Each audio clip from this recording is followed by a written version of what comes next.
তৃণমূল কংগ্রেসের দলত্যাগী 20 জন সাংসদ যারা কাকলী ঘোষ দস্তিদার সুদীপ বন্দ্যোপাধ্যায়ের নেতৃত্বে এনসিপিআই দলে মার্জ হয়ে গিয়েছেন এবং রাজ্য এবং দেশের রাজধানীতে জোর জল্পনা যে এই 20 জন সাংসদ আগামীতে খুব দ্রুততার সঙ্গেই বিজেপিতে মিশে যাবেন। বর্তমানে এরা এনডিএ শরিক ঠিক আছে, কিন্তু এদের গন্তব্য বিজেপি। যদিও শোনা যাচ্ছে 3 জন সাংসদ আবু তাহের খান, খলিলুর রহমান, ইউসুফ পাঠান তারা তৃণমূল কংগ্রেসে মমতা বন্দ্যোপাধ্যায়ের হাত পুনরায় ধরতে চলেছেন, কিন্তু এই যে বাদ বাকি 17 জন সাংসদ তারা কি বিজেপিতে মিশে যাবে? যদিও মোটামুটি দিল্লিতে এক প্রস্ত, দুপ্রস্ত, 3 প্রস্ত এরকম একাধিক প্রস্ত আলোচনা হয়ে গিয়েছিল, প্রায় পাকা কথা হয়ে গিয়েছিল যে না আর লুকোঝাপার দরকার নেই, এবার সরাসরি বিজেপিতে যোগদান করে ফেললেই হয়। এমনকি সুদীপ বন্দ্যোপাধ্যায়ের মতো দীর্ঘদিনের বর্ষিয়ান সাংসদ যারা রয়েছেন তাদের মন্ত্রিত্ব দেওয়ার ব্যাপারেও নাকি আলোচনা হয়ে গিয়েছিল। কিন্তু তারপরে হঠাৎ কি হলো যে এদেরকে বিজেপিতে যোগদান করানো হচ্ছে না? এত মিটিং, এত সেটিং এর পরেও কেন ধরি মাছ না ছুঁই পানি অবস্থান নিচ্ছে বিজেপি? এর পিছনে রয়েছে অত্যন্ত গুরুত্বপূর্ণ কারণ। আমরা মোটামুটি সকলেই দেখতে পেয়েছি যে নরেন্দ্র মোদীর সঙ্গে দেখা করতে যাচ্ছেন শতাব্দী রায়, আবার ওদিকে জুন মালিয়া দেখা করতে চলে যাচ্ছেন কার সঙ্গে? স্বরাষ্ট্রমন্ত্রী অমিত শাহ। বাংলার বুকে সুদীপ বন্দ্যোপাধ্যায় নবান্নের 14 তলায় পৌঁছে গিয়েছেন শুভেন্দু অধিকারীর সঙ্গে দেখা করতে। কিসের জন্য প্রশ্ন জাগে। আর এই এত মিটিং, এত সেটিং কেন?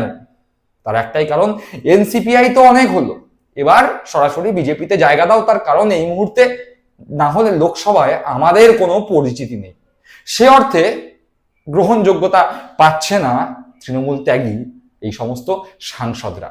কেন? লোকসভায় যখন এরা বক্তব্য দিতে উঠছে তখন তাদের নামের তলায় এআইটিসি অর্থাৎ অল ইন্ডিয়া তৃণমূল কংগ্রেস এই দলই দেখানো হচ্ছে। তৃণমূল কংগ্রেসের পরিচিতি এরা ছাড়তে পারছে না। বলা ভালো, হাজার চেষ্টা করেও তৃণমূল কংগ্রেসের নাম গন্ধ কিছুতেই এদের গা থেকে যাচ্ছে না। উপায় একটাই, বিজেপিতে যোগদান, কিন্তু বিজেপি নিচ্ছে না। কারণ কি? ওই যে বললাম, অত্যন্ত গুরুত্বপূর্ণ কারণ আছে। এবং এই কারণের পিছনে এই মুহূর্তে কিছুদিন আগেই দিল্লির বুকে বিজেপির বিরুদ্ধে ককরোচ জনতা পার্টির বা কেন্দ্রীয় সরকারের বিরুদ্ধে ককরোচ জনতা পার্টির যে আন্দোলন, সেই আন্দোলন অনেকাংশে দায়ী। কেন? ককরোচ জনতা পার্টি কিভাবে তৈরি হলো সেটা আপনারা সকলেই জানেন যে বর্তমানে ভারতবর্ষের সুপ্রিম কোর্টের যে প্রধান বিচারপতি সিজেআই সূর্যকান্ত, অর্থাৎ প্রধান বিচারপতি সূর্যকান্তের একটা মন্তব্য যুব সমাজকে আরশোলার সঙ্গে তুলনা করেছিলেন। এই ধরনের অভিযোগ সামনে আসে এবং সেই অভিযোগের ভিত্তিতে বা সেই বক্তব্যের ভিত্তিতে ককরোচ জনতা পার্টির উদ্ভব হয়। এবার এই ককরোচ জনতা পার্টি যখন রাস্তায় নেমে আন্দোলন করলো, বিজেপি সরকারের বিরুদ্ধে আন্দোলন করলো, আমরা দেখতে পেলাম সেই আন্দোলনে সোনাম ওয়াংচুক যোগ দিলেন, দীর্ঘদিন অনশন করলেন এবং এই আন্দোলন শেষের দিকে পুলিশি অত্যাচারের শিকার হলো। তারপরে দেশ জুড়ে ছিচিৎকার উঠলো ধর্মেন্দ্র প্রধানের ইস্তফার দাবি। সেই দাবি প্রথমে বিজেপি মানতে না চাইলেও আমরা দেখতে পেলাম ধর্মেন্দ্র প্রধান ইস্তফা দিলেন।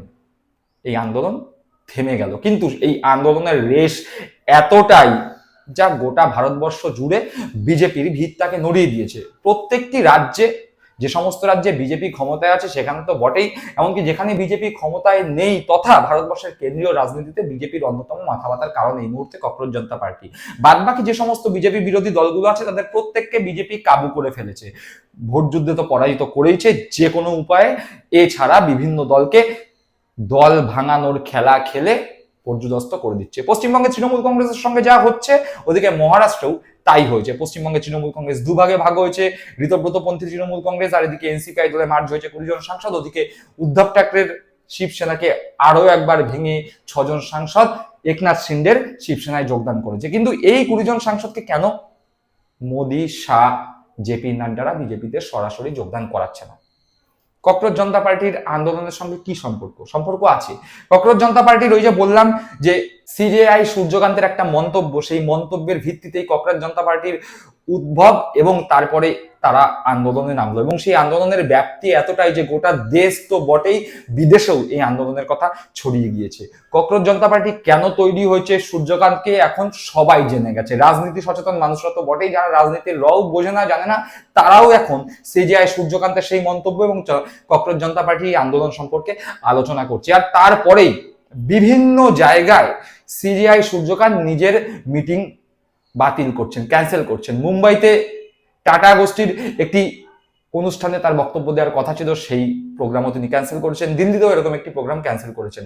আর এই ক্যান্সেল করার সঙ্গে সঙ্গেই বিজেপির একটি মাথা ব্যথার কারণ হয়েছে। কেন, কিসের জন্য বলছি? তার কারণ আমরা অতীতে বিভিন্ন ইস্যুতে যে সমস্ত বিষয় নিয়ে সুপ্রিম কোর্টে মামলা হয়েছে, অভিযোগ, বিরোধীদের অভিযোগ, সেই সমস্ত মামলায় বর্তমানে যিনি ভারতবর্ষের সুপ্রিম কোর্টের প্রধান বিচারপতি, তিনি নাকি পক্ষপাত দুষ্টভাবে বিজেপির পক্ষে রায় দিয়েছেন। সেই অভিযোগ ঠিক কি ভুল, সত্য কি মিথ্যা, সেই ব্যাখ্যায় আমরা যাচ্ছি না, কিন্তু এরকম অভিযোগ আছে। আর এই অভিযোগের ভিত্তিতে যখন সূর্যকান্ত কিছুটা ডিফেন্সিভ হয়ে গিয়েছেন, যখন জনসমাজে বিভিন্ন অনুষ্ঠানে তিনি যাচ্ছেন না, একের পর এক অনুষ্ঠান ক্যান্সেল করছেন, তখন বিজেপি কিছুটা পিছিয়ে এসছে। নাহলে বিজেপি বিগত বছরগুলোতে যেভাবে বিরোধী দলগুলোকে ভেঙে চুরে একাকার করে দিয়েছে, সেখানে তৃণমূল কংগ্রেসের 20 জন সাংসদকে হাতে চুরি মেরে যে কোনো সময় তারা তাদের দলে যোগদান করে দিতে পারত। কিন্তু কেন পিছু হচ্ছে? এমনকি লোকসভার স্পিকার ওম বিড়লা পর্যন্ত এনসিপিআই দলের নাম নিয়ে তারা যে লোকসভায় থাকবেন সেই অনুমতিটুকুনি পর্যন্ত দিচ্ছেন না, বা তাদের যে আবেদন সেই আবেদন গ্রাহ্য করছেন না। কারণ তারা খুব ভালোভাবে বুঝতে পেরে গিয়েছেন, ওম বিড়লা হোক কি নরেন্দ্র মোদী থেকে শুরু করে জেপি নাড্ডা থেকে শুরু করে অমিত শাহরা খুব ভালোভাবে বুঝতে পেরে গিয়েছেন যে শুধু তৃণমূল কংগ্রেস নয়, ওদিকে মহারাষ্ট্রে উদ্ধব ঠাকরের শিবসেনাও সুপ্রিম কোর্টে পৌঁছে গিয়েছেন এবং তাদের হয়ে লড়ছেন কপিল সিব্বল।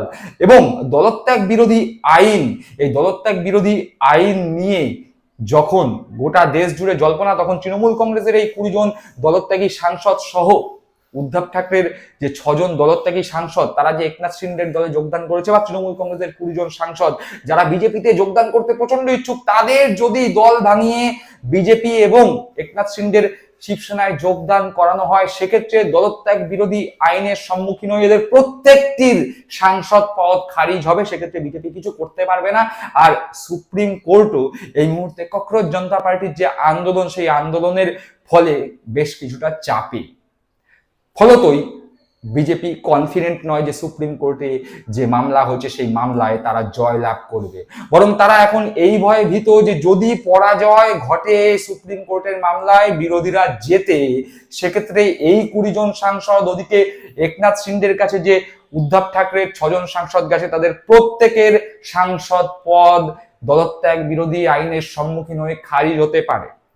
ভবিষ্যতে এই 26 জন সাংসদ যদি এই মুহূর্তে বিজেপিতে যোগদান না করে নিজেরা যে অবস্থানে আছে সেই অবস্থানেই থেকে যায়, সেক্ষেত্রে ভবিষ্যতে যখন ভোটাভুটি হবে সংসদ ভবনে, সেই ভোটে তারা অংশগ্রহণ করতে পারবে।